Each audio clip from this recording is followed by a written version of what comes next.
Midwest renegade, hooligan, who is it? Reppin' it heavily, Dookie Mane. Ain't no shade. Take 2 shots straight to the brain. Ice grilled out like I'm hella paid. Whoa, take your ass up to the helipad. Toss your ass into propeller blades. You know the boys stay too insane. What? Renegade, renegade, renegade. Midwest renegade, hooligan, who is it? Reppin' it heavily, Dookie Mane. Ain't no shade. Take 2 shots straight to the brain. Welcome, folks. Noise from Nowhere. It's your man Oaks from the Ghost.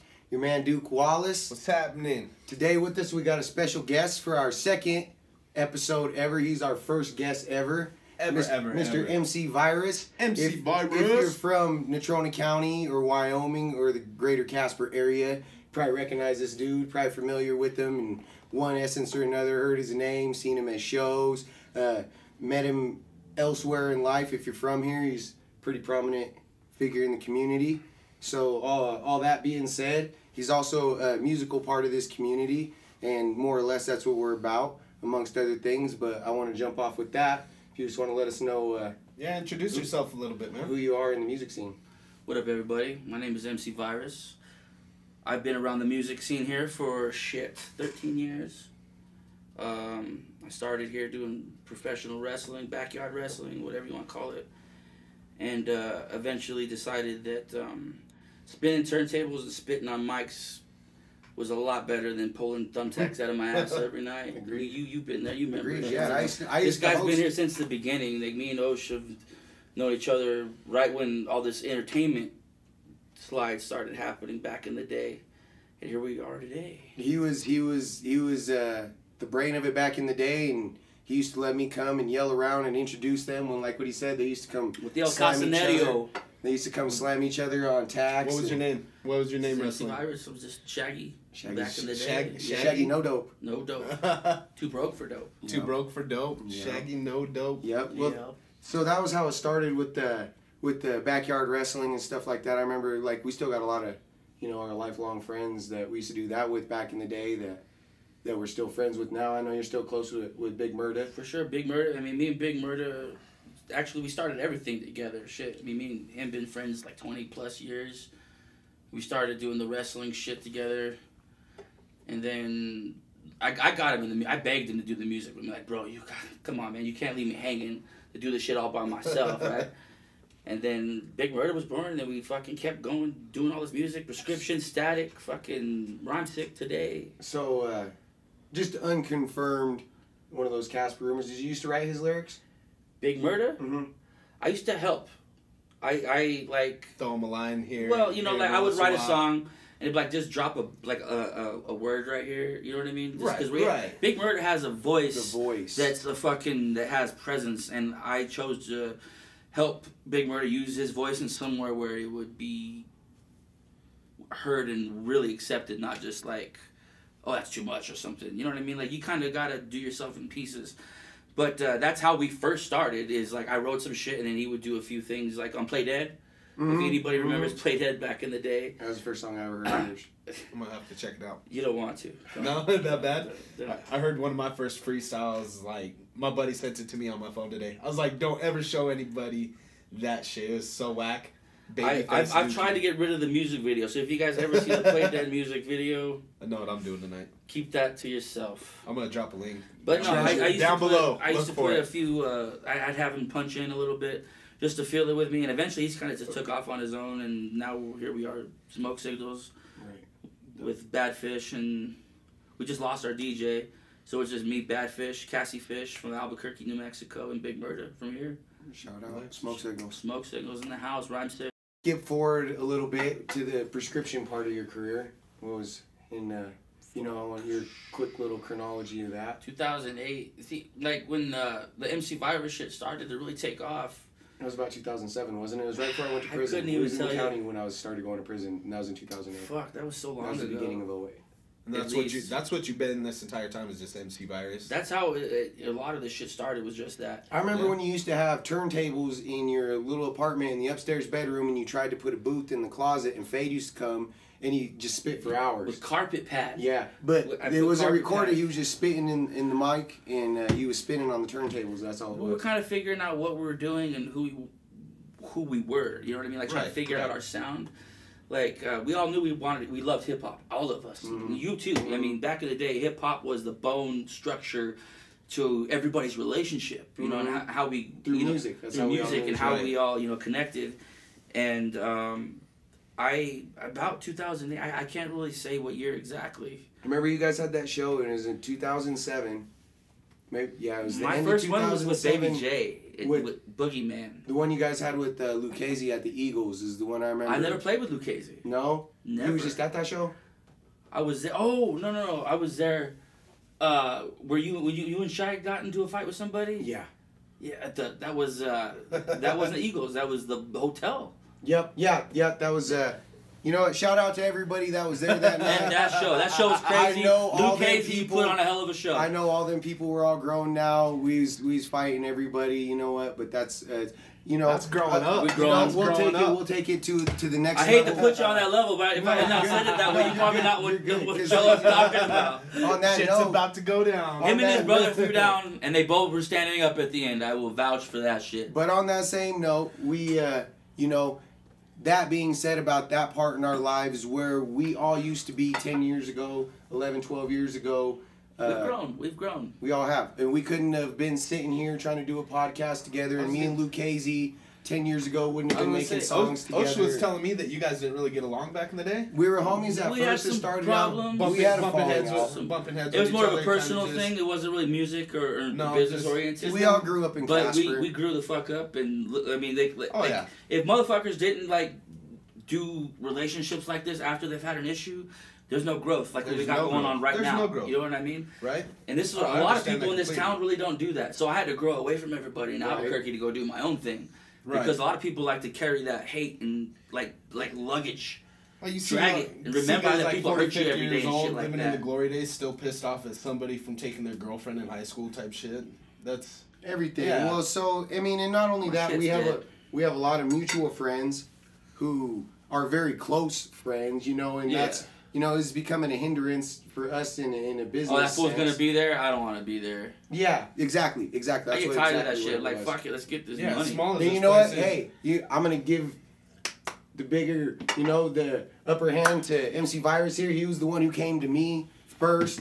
Hey, you know what? I like this. I like that. I appreciate this. I appreciate that. And you know what? At that point, you're a fucking man or you ain't. You're a chump or you're not. He came to me, and I appreciate that. As grown men, that's dude, real. I mean, You you're guys doing work too. something though. I mean, there's a lot of dudes in this town that have started when I started, and they're not doing shit. Right. Not shit. I mean, whether their music's good, bad, what the fuck ever, as long as Right. you're trying to stay active in the scene and keep a hip hop scene here strong, that's okay with me. Like, I mean, it's fuck. I mean, why hate on some bullshit? Just fucking It's a waste work of together energy. and move the fuck on. It's a waste of energy. You can't be like, oh well, I'm not gonna go on this oil rig Right. because so and so's over there. Right. You want Yeah, you you gotta want to keep grow losing with money. yourself or Yeah. not, motherfucker. Losing money. You know? Yeah. It ain't like that. You even DJ'd one of the rappers' lights here a while back last year. That was the time when we talked. Yeah. That was in October. Messin's October. Yeah, Halloween. shout out to Messin. He headlined Was that. He Yeah. headlined that show. Yep. Hey, and another thing, he came through. This was another thing that made me see the growth in this man was we were having more. It's an understatement to say we're having trouble with our sound shit. He came through, put his mind together with some other minds. I didn't have a fucking clue. I don't know nothing about running sound.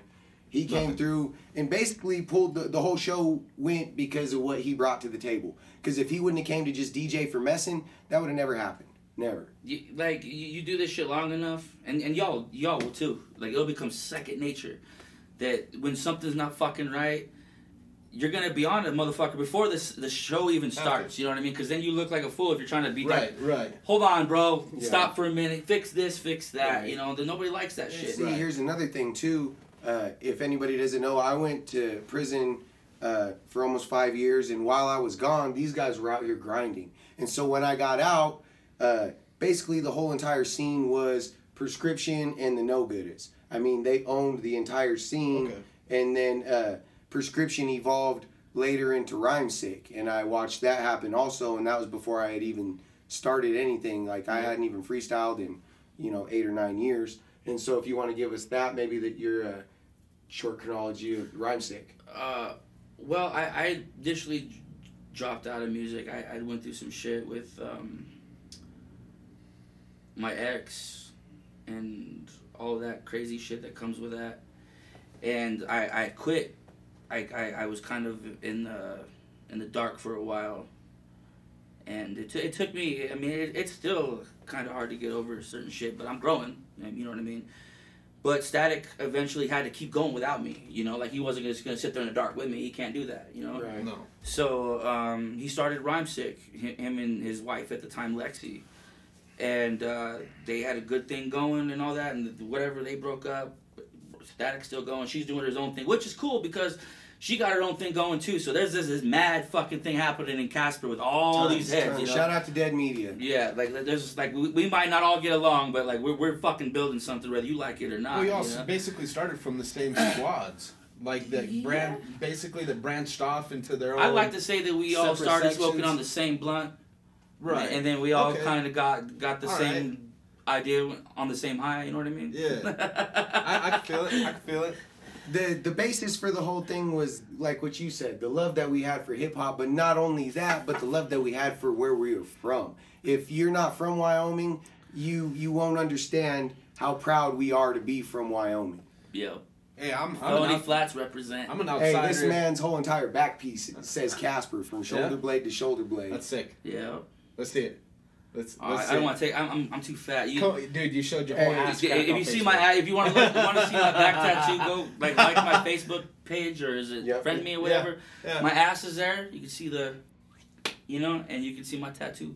It's a nice tattoo. All right, Casper all right, there you go. skyline. Find his ass on Facebook. Find my ass on Facebook.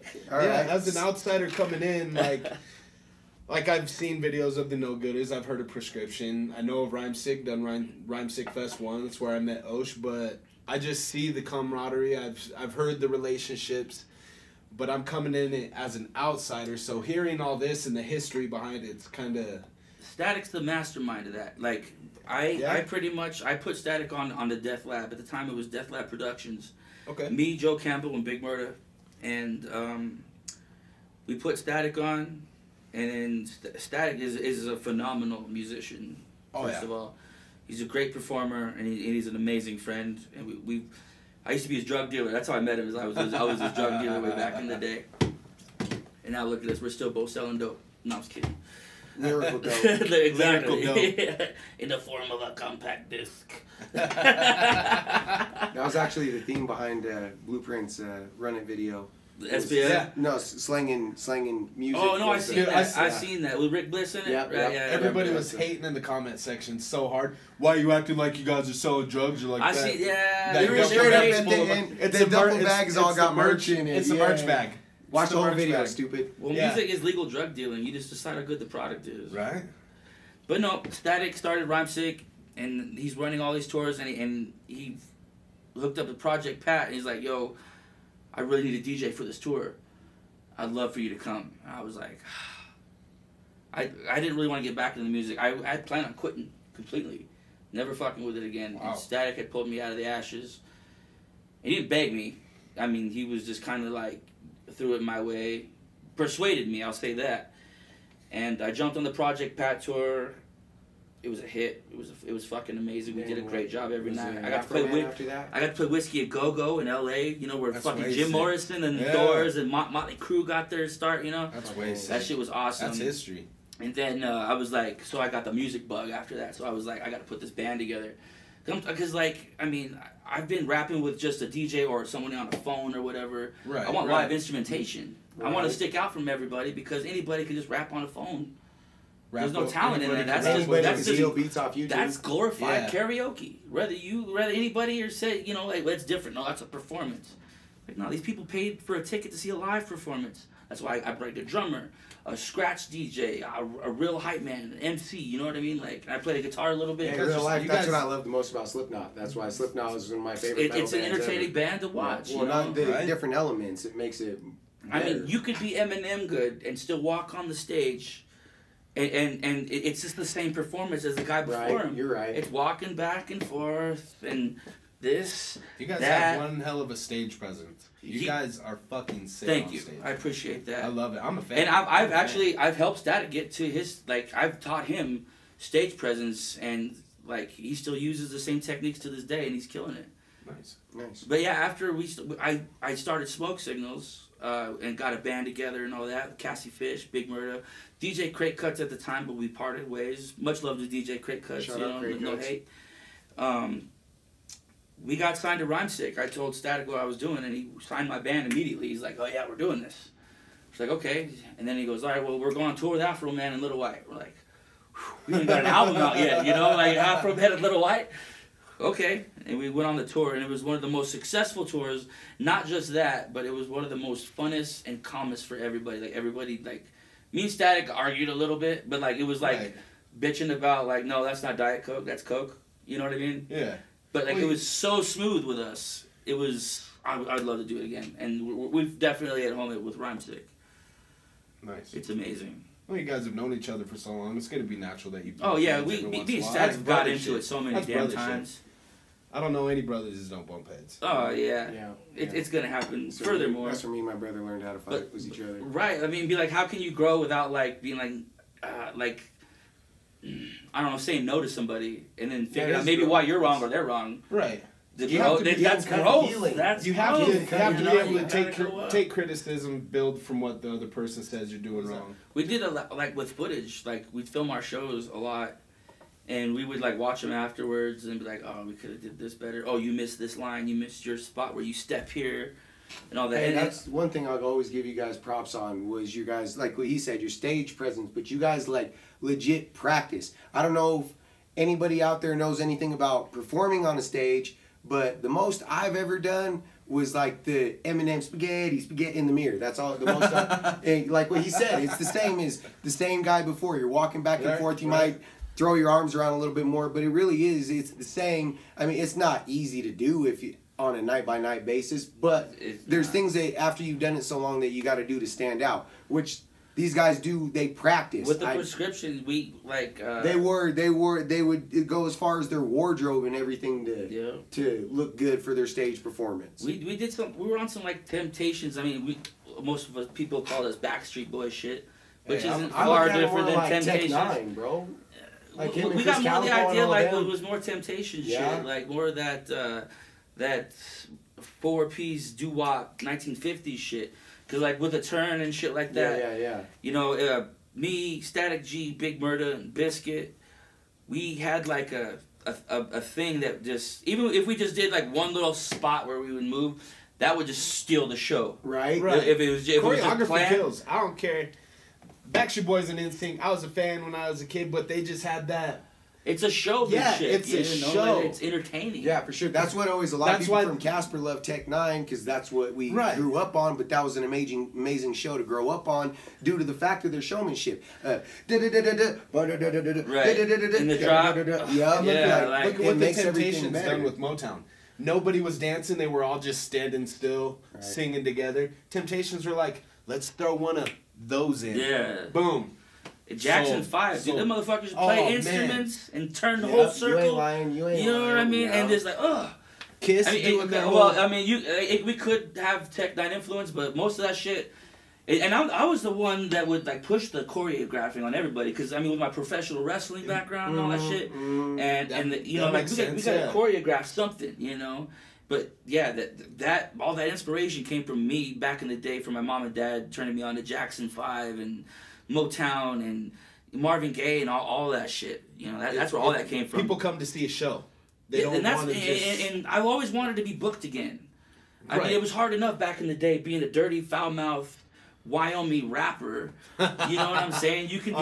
they don't expect you to be like that. But, like, if you got to entertain them motherfuckers, like, you know, feed me. Yeah. You know what I'm saying? Yeah. Give them a reason to come back. And we wanted to build a fan base. For sure. And fucking here we are. Here we are. All right, so we covered most of the bases. Now we want to get to the meat.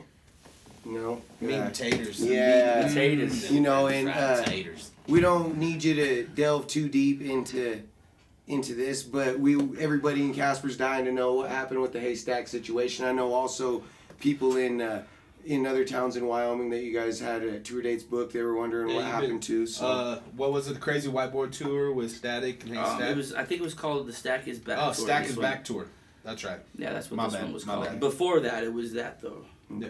So again, not to, you know, we don't need every It's all backseat good. detail, but you know, just to touch on it. First of all, I love Haystak. Much love to Haystak. There's no hate towards nobody. Haystak was already not feeling good. I mean, he had to cancel a few shows. His voice was fucked up. Statik G too. Statik was Running ragged from the yeah, show. all of us were not like at our 100. I'm really surprised that how many shows were really pumped out with all of us feeling like shit. Candy, much love to Candy, our merch girl. She's the fucking bomb. She wasn't feeling good. Statik wasn't feeling good. Stack wasn't feeling good. Prince Michael, a.k.a. Nashville, wasn't feeling good. I wasn't feeling good, but we're all smiling every night trying to push this shit out. And we started in Minneapolis or Minoka. I can't say it right. I'm sorry if I said your city wrong. Near Minneapolis, Minnesota. We started there and went from all the way there to Mississippi, Kentucky, and then we went to Greeley, Colorado. And me and Haystak had some differences on stage in Greeley. Nothing that should have been that serious, but it was taken a little bit serious at the time.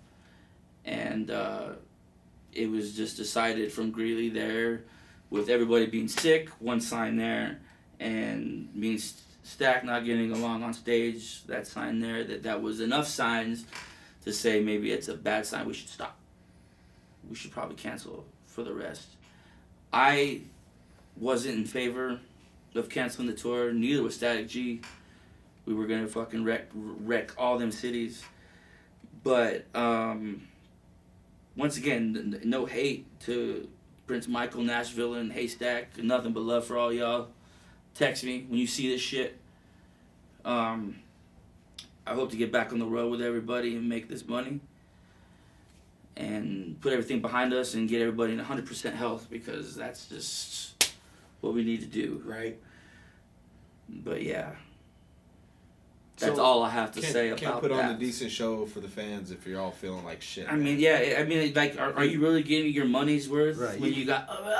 You can throw a smile on all you want, but you gotta give the people what they want. I mean, right. Especially when you're rolling with a big headliner like Haystak. Right. I mean, we got to give them their money's worth, and that's important to Haystak. That really is.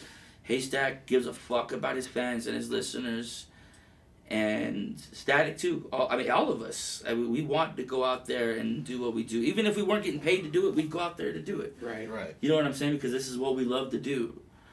But unfortunately, it costs money to put money or gas into the goddamn Escalade to get to the next show. So Every time. So it's one of those things.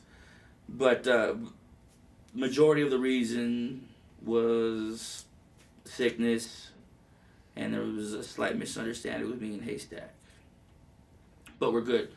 We've been talking. There's no beef, no drama. Nice. Haystak can't wait to come back to Casper. There you have it. MC Viruz from Rhymesick. That's his version of it. You know, we won't credit anybody else with anything that was said other than what came out of his mouth to him. You know, we're not trying to put words in anybody else's mouth or create drama. It's just some questions that were out there hanging out, and it's Rhymesick all day. I mean, I was curious. It's all good. Curious. I mean, Haystak, me, Haystak, Statik G, we're all Rhymesick. We're all signed on the same label. Just like me and you, we didn't get along. We had some shit. Me and Haystak had some shit, but it wasn't that big of a deal. Some shit got blown out of proportion. What the fuck ever. But it's not like we're out like trying to beef and make diss tracks about each other and this or that or whatever, you know. Okay, so here's the thing. I don't want to cut you off. Go ahead.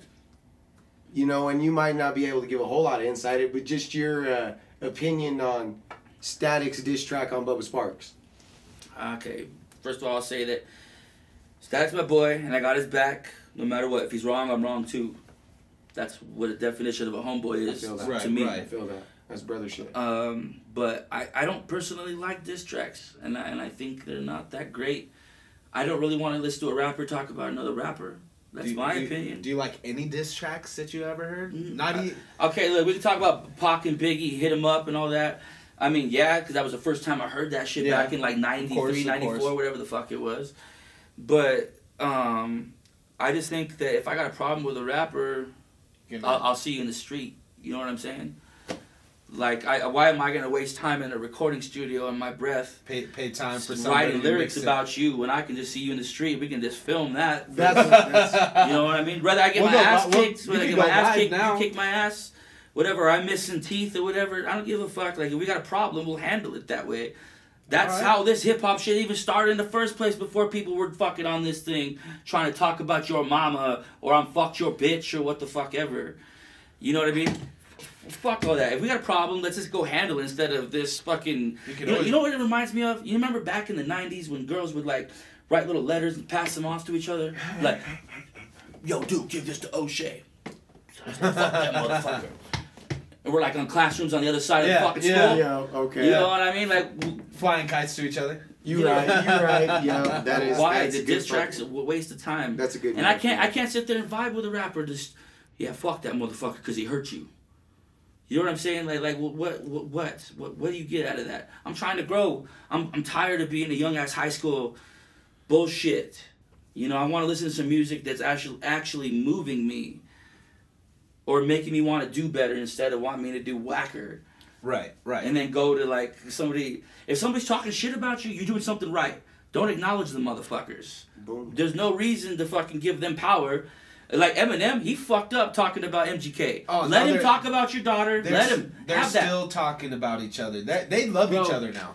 Bro, they love his each other. daughter... Eminem called him a cocksucker on stage. MGK replied, I follow this shit. But look, if they both just boxed it out, that'd be the end of it. Yeah, but nobody's boxing anymore. That would be a Soulja funny Boy and fight. Chris Brown were gonna box it out. I think Eminem whoop his ass, Dude, bro. I think Shady would whoop his ass. Eminem I was trying to picture MGK with them big old arms.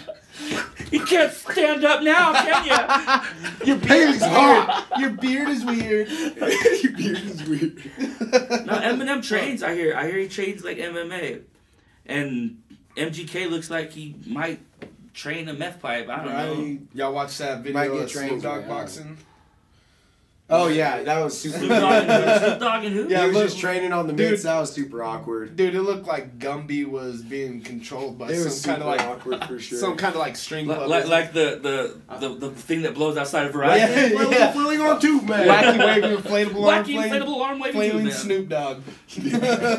Remember Tech 9 had those back in the day on stage when he first came to Casper? Yep. Dude, he did. I went and watched Ludacris at Fielder's Green. It was the Anger Management Tour. It was the Executioners, Exhibit, Ludacris, Papa Roach, and Eminem.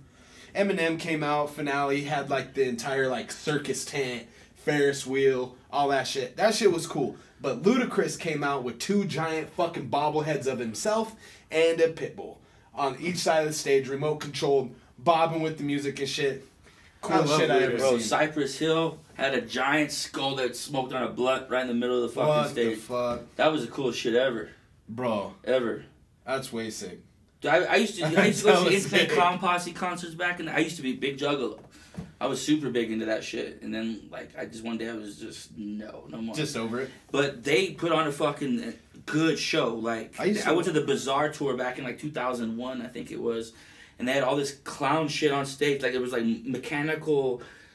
Like, the spirally wheel moving and shit. Yeah. And fucking clowns spitting out fucking confetti on a... It was cool. I couldn't imagine ICP in their heyday because I seen them here and it was still fucking amazing and it was alright. Like, I've seen some of the concert that they did in Albuquerque, the same set they did here. Because I was working at a restaurant at the time, so I'd get my New Mexico residency when I moved back there. And there was so much fucking Faygo bottles. I've never seen the back of an ICP concert after like one night. Yeah. I've been to mad gatherings of those juggalos and seen some crazy shit, but it's a lot of fucking pop. Yeah, it's a lot of fun. But they are some of the greatest entertainers in the world. I will never take that from them. They're showmen. That's what they are. They're absolute entertainers, regardless of anybody's feeling marketing this or that. geniuses. I gotta give them that. They were fucking everywhere when I was. I just got tired of like worried about somebody else's music. I'm like, fuck, I need to make my own. Right. And I pretty much I was gonna I have pretty much single-handedly jacked their fucking marketing strategy. Bro, you want to know something? So I remember when I started going to Roosevelt. And that's all you fuckers went there. All the juggalos went there. All you guys went there. And I started going there. And me and Fade we snuck out. We went to a party with Jay Knox, and we ended up at a house with you guys over behind the mini mart on Beverly. JR was Big Murda was wearing a meat cleaver as a medallion. Or at Fat Matt's house. I don't remember whose Probably house like it a was. full Dog. size. It was no, it was legit. It was out of the drawer, a meat cleaver on his. Oh yeah, he used to have sick. one. He did. Yeah. He did sport that. So shit. that and no, you guys were listening to Eminem show, and I remember that was the first time I heard it. It was like, yeah, fuck, who cares? Like I like this. I fucking listen to Eminem too. Who cares? I remember that was the first time it was you. Who the fuck else was it? I can't remember who else it was. Right behind Mini Mart, like by the Moonlight. Yep, right across from the Moonlight. It was either Nebraska or Minnesota, one of those streets right there. I think it was Nebraska. I was about to say your house, but like you. No, remember I lived farther down the street. So that was more towards Mini Yep, Mart. more towards the Moonlight. Fuck, On the same side of the street as me too. bro, that was so much drugs Yeah, to go. no, dog, I was like, So many. so I wasn't even old enough to drive. I was 15. Me and Fade was sneaking out of his mom's house. I mean, I took Faye to his gathering. I remember that. He He was first one. what, 17? I have no 16? idea. He just got that blazer, that white blazer. If you guys don't know Fade, he was another cat that we all grew up with in the hip hop scene here. Sick MC. He used to be on my sick with he us. was my best friend growing up. To this day, I've never seen a better freestyle artist in my life. Oh, He was always my favorite Casper rapper. I mean, I think he still is. I haven't heard much except for what I've seen. Right. Then again, I'm always drinking a little bit at the Rapper's Delight. You're always busy, man. You're always Right. Hey, no, I don't even notice. Dude, I don't listen to a lot of music. I mean, I listen I'm with you on that. to what I like to DJ and scratch with. Yeah. I like a lot of old school funk breaks. James Brown, Cool and the Gang, Gap bands, George Clinton, Parliament Funkadelic. All right. I fuck with a lot of shit like that, but like a lot of new rap, I just don't fuck with it because. Okay, hold on here. Since we're on that, if you had to, has there been any new rap that you do fuck with, if any? Anything since we'll consider I would say new far as rap mainstream, to us? I like J. Cole. Okay. I think J. Cole's good. And I think Kid Cudi is on his own Yeah, he's fucking thing. he's And on you know his what? own wave. Rappers, Bro, Kid Cudi is the rappers Tupac need to of the new stop talking generation. shit on mumble rappers. I'm gonna tell you why. Okay, we need to stop calling them mumble rappers. These motherfuckers do not belong in the hip hop category. Yes, they are talented in whatever music that you might find. If you like it, buy it. You know what I mean? But what pisses people off is when you call them hip hop. They're not hip hop. They're like on their own shit. I don't know what name you want to call their genre of music, but they're not hip hop. I get mad when people call Post Malone a hip hop artist. I'm like, he's R&B. He could be R&B, but he's not hip hop. He's something else. If anything, But you're gonna piss somebody off that says that knows their hip hop shit. We're talking like Nas, KRS-One, Rakim, right. Big Daddy Kane, and then you're gonna put Lil Peep up there with them. They're like, nah. That's like, Lil Peep belongs somewhere. I'm not gonna say he doesn't or he doesn't deserve his shine or whatever, but it's not hip hop. It's a different Right. genre. Stop calling altogether. these mumble rappers it's hip hop something different, because for they're sure. not. I wouldn't even call them mumble rappers. That's a bit of a diss. They belong somewhere, just not hip hop. Right. They have It's like hip hop you- roots, but they're not hip hop. That's like trying to call Limp Bizkit hip hop just because there's a DJ and it's got some fucking hip hop roots, but they're not hip hop. Right. Right. Okay. I could so, dig it. I could dig it. I had to say that. That's a good fucking point though. But okay, so I feel it enough completely. about music. Everybody in this room right now is an extreme nerd. Oh, From man. everything, comic books to Ghostbusters to Star Wars Aquarius A Studio. We're surrounded by everything Star Wars right now. When did you My follow? man here, he's been the Ghostbuster guy, the collector man. guy of everything ever since I can remember. When did you fall in love with Ghostbusters? Well, I think what turns me on to Ghostbusters is because I have like a dark part to me. Like I love horror movies. I love gore and shit like that. And the cool thing about I don't necessarily believe in ghosts myself. I don't. But the Ghostbusters growing up as a kid made me not afraid of anything beyond that. Right. Just Like, four regular anything dudes dark. Yeah, I mean saving the world. But as I got older, I respected it on a different level. That this was like a scientific approach to paranormal activity, of its first kind ever put into media, that could almost be on a real level. You know what I mean? Like Ghostbusters are the only thing. Well, Dan Aykroyd, if you listen to Dan Aykroyd get into his whole thing about supernatural and paranormal, I'm sure that dude had a lot to go with the whole writing process. Well, he's one of the writers, of course. The proton pack he's the official head of like the UFO commission or some shit like that. The proton pack idea is actually genius. Yeah. The harnessing energy with protons is like, man, like how did that dude had to take some acid? Maybe it's the Crystal Head vodka. I don't know. Dude, that Crystal Head vodka is not bad at all. It's good in a White Russian, I'll tell you that. It is good. But really I think that's what turned me onto it at the time. I think it's it turned a lot of other kids onto it, because it wasn't like Transformers, where it was just a robot in disguise, or a G.I. Joe. It had something beyond the living and the dead that was acceptable for children at the time.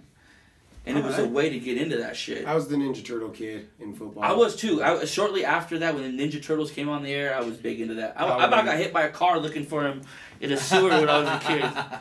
I did. My mom was so mad at me. I remember she whooped my ass. And so that was a good session. That was a really good episode 2. Good wrap up. A lot of information out there for the hip hop community in Wyoming at large. Definitely gonna have you back, man. We kind of got cut short when it, Oh, it's all good. Tech. We're gonna have to come back and just talk Geek all night. Oh, I can all definitely night. do that. Right. Oh yeah. I can do that all night. So if you wanted any shout outs? I want to shout out Rhymesick, Statik G, Big Murda, Bad Fish, Cassie Fish, my wife, Kylie, love you. My mom's sick in the hospital right now. About to come get you after I leave this shit. Casper, Felony Flats, all day. Wyoming. Dope. Osh from the Ghost, saying peace out, Blueprint Linguistics. Dookie Duke, coming at you straight from the basement, Era 21, baby, Flat World. Wyoming love, peace. Midwest renegade hooligan, who is it? Reppin' it heavily, Dookie Mane. And no shade. Take 2 shots straight to the brain. Ice grilled out like I'm hella paid. Whoa, take your ass up to the helipad. Toss your ass into propeller blades. You know the boys stay too insane. What? Renegade, renegade, renegade. Midwest renegade hooligan, who is it? Reppin' it heavily, Dookie Mane. And no shade. Take 2 shots